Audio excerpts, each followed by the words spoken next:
Om Shanti. Good morning.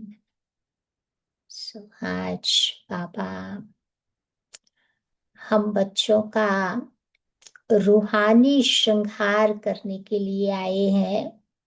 जिस्मानी श्रृंगार तो हम सबको पता होता है, लेकिन आज बाबा रूहानी श्रृंगार करते हैं।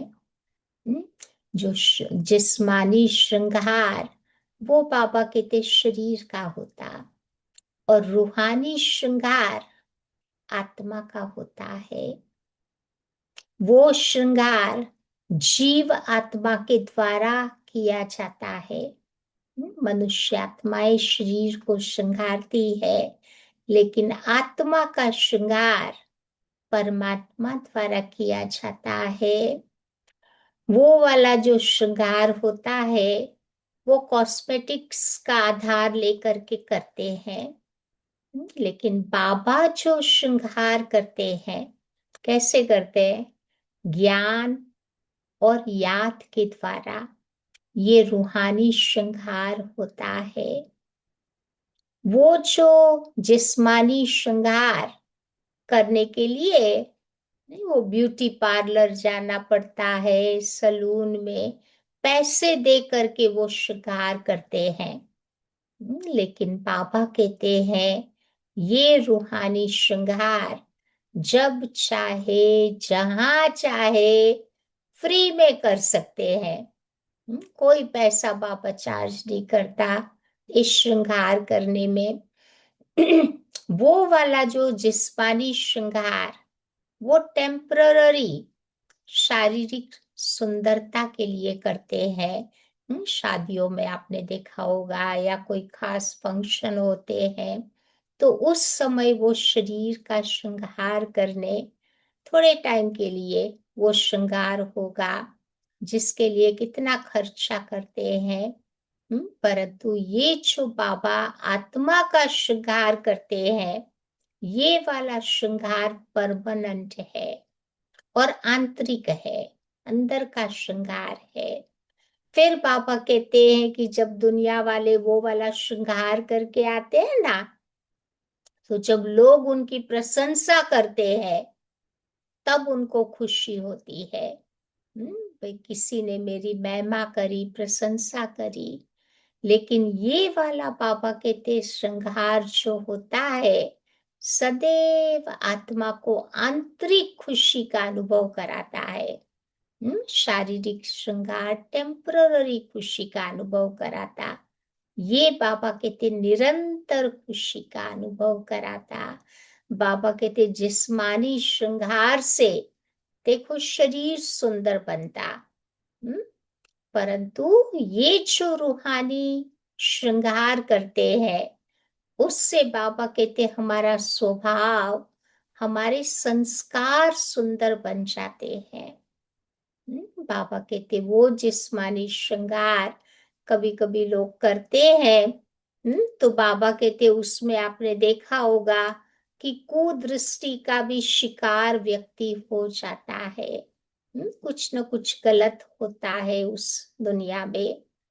तो बाबा कहते हैं यहाँ पर जब आत्मा का श्रृंगार हम करते हैं तो कुदृष्टि बदलकर सुदृष्टि में परिवर्तित हो जाती है।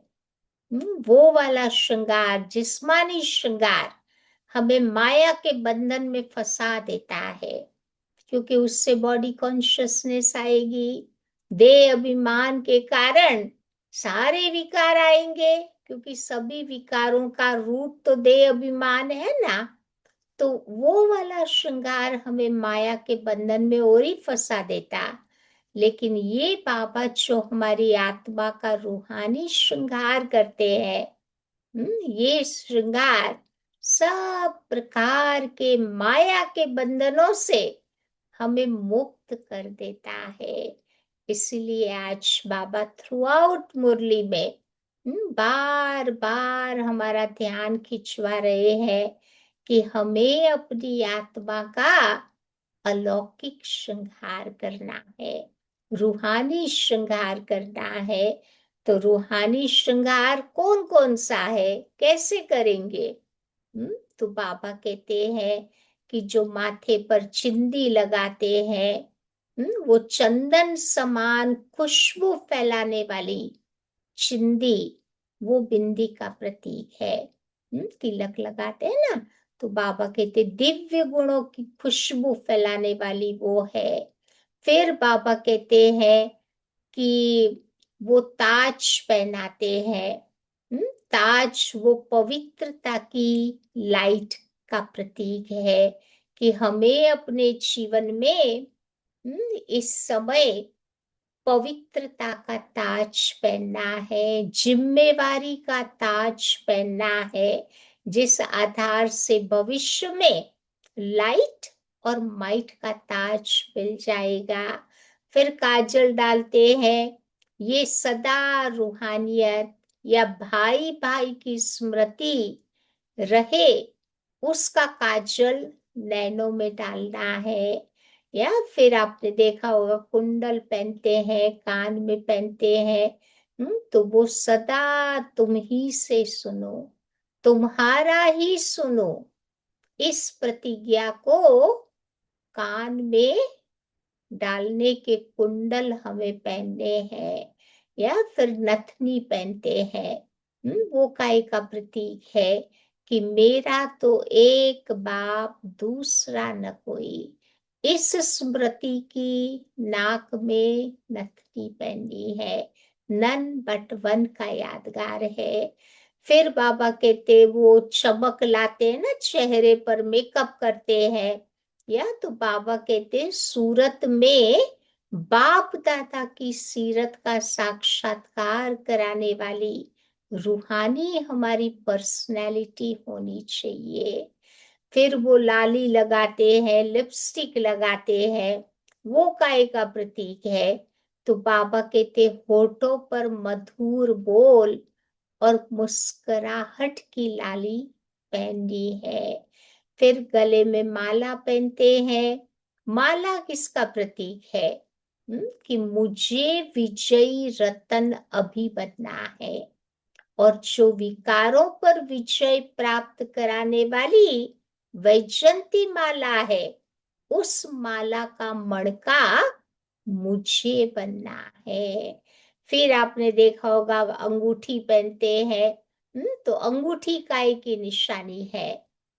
आज की दुनिया में भी आप देखो किसी के पर माया की ग्रहचारी आ जाती है ना, तो माया की ग्रहचारी से बचने के लिए अष्ट रंगों की वो अंगूठी पहनते हैं। 8 प्रकार के डायमंड की अंगूठी होती है। तो कहते वो माया की ग्रहचारी से हमें मुक्त कर देगी। फिर हाथों में कंगन पहनना है। कौन सा कंगन पहनेंगे? पवित्रता की प्रतिज्ञा का कंगन हाथों में डालना है। फिर बाजूबंद पहनते हैं। वो आम में जो पहनते ना, गरेना, तो बाबा कहते वो बाजूबंद काय का प्रतीक है? तो सदा बाप के कार्य में मददगार व सेवाधारी रहने का बाजूबंद पहनना है। क्योंकि हाथों से ही तो सेवा होती है ना, तो वो सहयोग का प्रतीक है। फिर पायल पहनते हैं। तो बाबा कहते वो खुशी में सदा डांस करने के घुंघरू पायल, जो भी कहो, वो पाँव में डालना है। फिर बिछुए, वो टोज रिंग जो होता है ना, तो वो काय का प्रतीक है?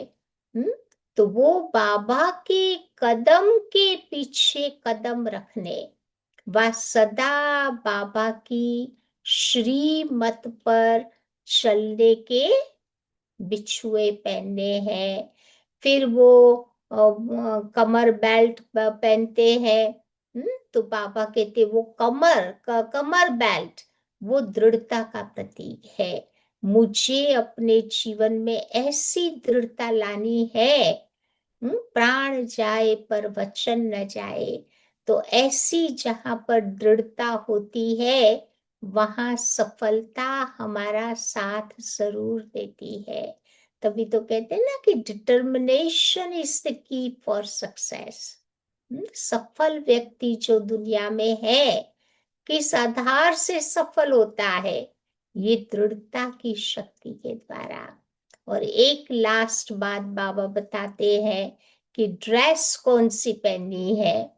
हम्म तो सदा दिव्य गुणों से संपन्न, चमकीली फरिश्तों की ड्रेस पहनकर फिर सूक्ष्म वतन में बाबा से मिलन मनाने जाना है। या तो ये 16 श्रृंगार की बात वो बाबा समझा रहे हैं। दुनिया वाले तो स्थूल 16 श्रृंगार करते हैं, तो हमारे हैं 16 श्रृंगार सूक्ष्म। जो आप सबने सुने ना, तो ऐसे 16 श्रृंगार करके फिर बाबा के पास सूक्ष्म वतन में जाकर मिलन बनाना है। तो ऐसा श्रृंगारी मूरत